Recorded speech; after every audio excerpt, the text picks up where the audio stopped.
बहुत समय पहले की बात है। भगवान बुद्ध अपने शिष्यों के साथ एक गांव में ठहरे हुए थे। उनकी ज्ञान की बातें दूर दूर तक प्रसिद्ध थीं। लोग उनकी शिक्षाओं को सुनने और अपने जीवन को बेहतर बनाने के लिए बड़ी संख्या में उनके पास आते थे।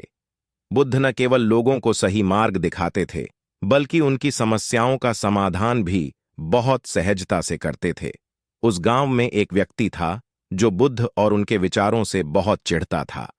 वह सोचता था कि बुद्ध ने लोगों को भ्रमित किया है और उनके विचार समाज के लिए उपयोगी नहीं हैं। बुद्ध के प्रति उसका गुस्सा इतना ज्यादा था कि उसने तय किया कि वह बुद्ध को सबके सामने नीचा दिखाएगा। एक दिन जब बुद्ध गांव के चौराहे पर अपने शिष्यों के साथ बैठकर लोगों को उपदेश दे रहे थे, वह व्यक्ति वहां पहुंचा। उसने बिना समय गवाए चिल्लाना शुरू कर दिया, तुम कौन होते हो हमें सही और गलत सिखाने वाले? तुम ढोंगी हो, तुम्हारी बातें खोखली हैं, तुम लोगों का समय और विश्वास दोनों बर्बाद कर रहे हो। सभी शिष्य यह देखकर हैरान रह गए कि बुद्ध ने न तो उस व्यक्ति के गुस्से का कोई जवाब दिया, न ही कोई प्रतिक्रिया। वह शांत और स्थिर रहे, जैसे कुछ हुआ ही न हो।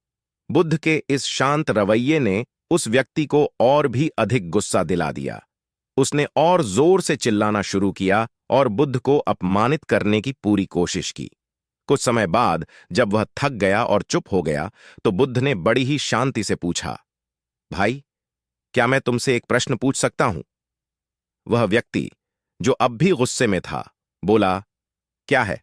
बोलो।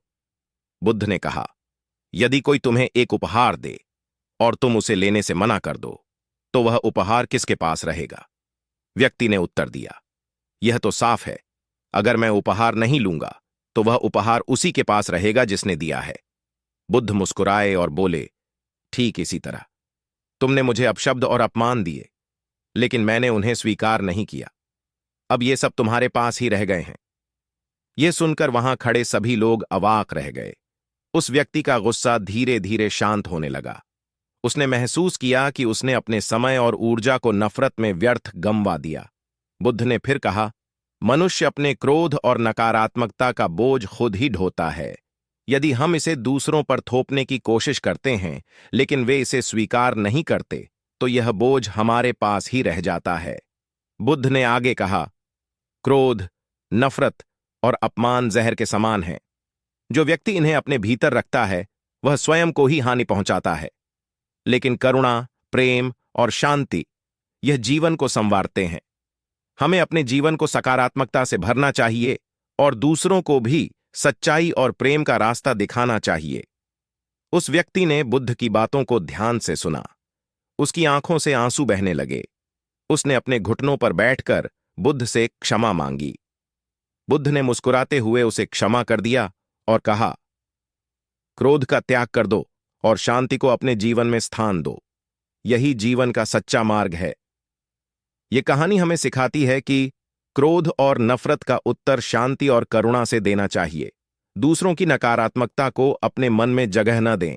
शांति और स्थिरता जीवन को सुखद और सरल बनाते हैं। अपना ध्यान दूसरों के कर्मों पर नहीं, बल्कि अपने कर्मों और विचारों पर केंद्रित करें। यह कहानी दिखाती है कि शांति और करुणा से हम सबसे कठिन परिस्थितियों और लोगों का सामना कर सकते हैं।